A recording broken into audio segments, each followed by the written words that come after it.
This piece is called Prayer of Prayers. Today in the morning, the sinner came to church. She was chased away because her hands were stained with blood. Her eyes was full of sin. And this is my prayer for her. Although I pray, please may you impart the fruit of the Spirit in me and also into the sinner. The love of John, the joy of Elizabeth, the peace of Simeon, the patience of Noah, perseverance of the saints, the humility of Moses, and the self-control of Joseph. I pray to have the might of Samson, the wisdom of Solomon, the heart of David, the spirit of Elijah, and the faith of Abraham. What's your prayer? I pray that I may have the vision of Ezekiel, the dedication of Ezra, transformation of Peter, resurrection of Lazarus, and the restoration of Nebuchadnezzar. What's your prayer? My prayer is that I may have the life of Christ, the mind of Christ, the work of Christ, the works of Christ, the character of Jesus. What about the beauty of Esther, tenacity of Ruth, the age of Methuselah, audacity of Mordecai, responsibility of Joseph, suitability of Eve, and the ability of the Spirit? What about civility of Nathan, ability and the nobility of the Bereans, suitability of the wise virgins, stability of the wise builders, and workability of Shadrach, Meshach, and Abednego? My prayer this morning is that I may have the favor of Esther, the prudence of Abigail, the innocence of Eden, the influence of Jonah, and the prudence of Abigail, and the wonders of heaven. What about the repentance of Manasseh and the romance of the Shulamite?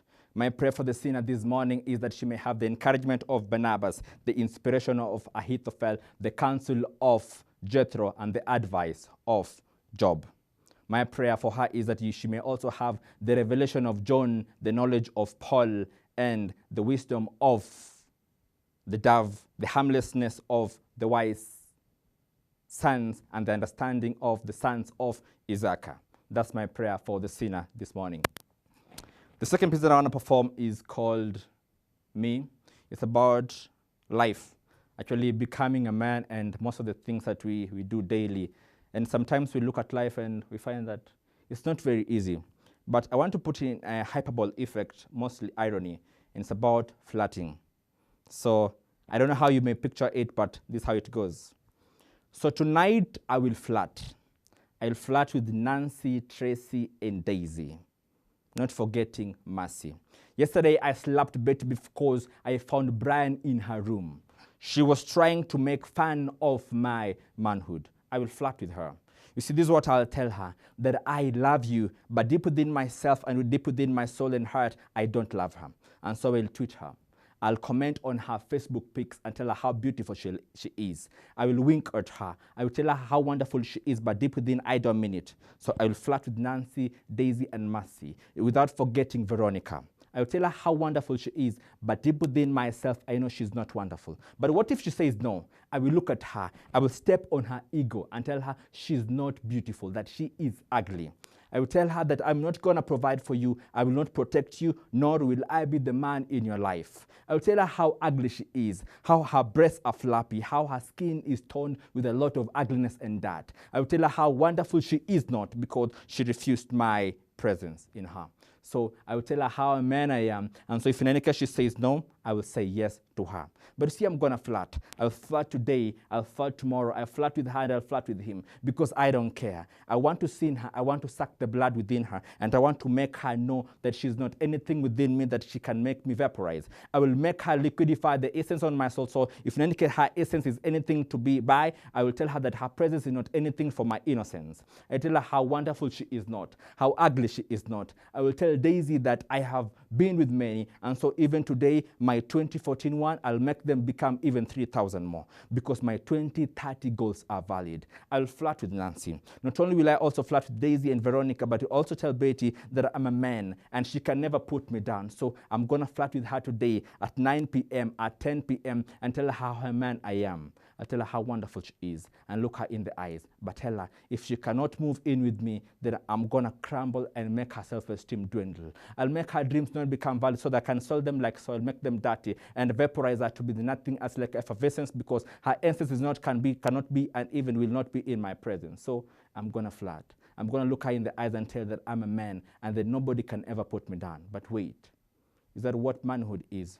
You see, I think that being a man is respecting her and making her know it's not just about flirting, not leading her and then taking her to the graveside and even the altar. I think that being a man is respecting her values and honoring her, being modest with her. I think being a man is telling her that, you know what, I love you and I also mean it. Not only with my words, but also with my actions and my heart. I'm going to tell that being a man is waking up very early in the morning, touching her hands and telling her that I love you forever. And I'm loving two people at the same time, because you can never love two at the same time if you're a man. I'm going to tell her that being a man is waking up every day and working hard.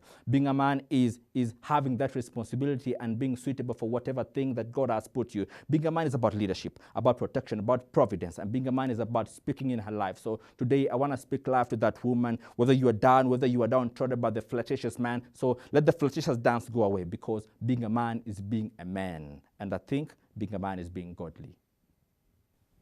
Wow. What? That was intense. Intense. We have been talking about being a man. And so, from what I got from your last piece, you were talking about how the normal man, how we handle women, how we just think it's all about, flirting and how you can exchange girls and how they can gratify your ego and show you that, yeah, you're the man. And sometimes we forget that being a man is the thing that you mentioned last, hard work, the waking up in the morning without tired to provide for your family, the always caring about our wives and daughters and children, and just the things that we should do, that God told us to do in a man. It's good that you've reminded us, because sometimes we forget. I hope you've actually enjoyed what B-Labs had to offer. It has been very informative. You were very intense. Before that ended, I thought, oh my God, we are just being insulted. We are being attacked by men. What is this man doing? But by the time it was over, we just realized that you were just talking as that, that man that we are trying to get away from. So is that the message you're preaching? Are you saying that men should be more? Is that the gospel you're going out there to say, that men should be more responsible? It's more of my first part of a piece is actually the piece about me, and the first part of it is called the flirtatious dance, whereby you find that you just want to flirt with anybody, but you don't really want to lead. So the girl is confused. She doesn't know what's going on. So I think being a man is when you say you love somebody, love the person, and I think commit and say, hey, you know what, I'm going to provide, and I'm going to provide leadership. So I think being a man is actually being responsible for every action that you do. That sounds very, very, very intense and very thought of. The woman who will get to date you someday will be very lucky, because you seem to be knowing how to deal. Like, oh, you have a picture. It's a journey. So we try.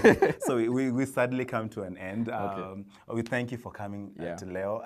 It's amazing. It's amazing that you've actually spared your time in your schedule and just visited, Arise Africa, and come to studio and hang out and have coffee. So we go home. And before we end, I'd like to remind you that we have our social networks. Our Facebook page is Arise Africa Kenya. Like it and share it, and you can post your comment, leave your comment. We do appreciate your feedback. Leave them on hashtag Arise Africa. And if you listen to what B-Labs says, you can say hashtag B-Labs and say whatever was interesting to you today. And we also, our Twitter handle is at Arise Africa Kenya. Arise Africa Kenya. It's not Arise Africa, sorry, Aviation TV Kenya, hashtag Arise Africa. I should open a page for Arise Africa and be saying hashtag Arise Africa. It will sound better. But then currently it's Aviation TV Kenya, hashtag Arise Africa. And please at B-Labs if you liked his work and everything else. I'd like to thank special people, Alex Munyao behind my camera, my director and producer, Kevin, and also my guest for being here. It's an honor. So we end this show. I don't want to end this, but then we have to. We end this show. See you next time, same and same place.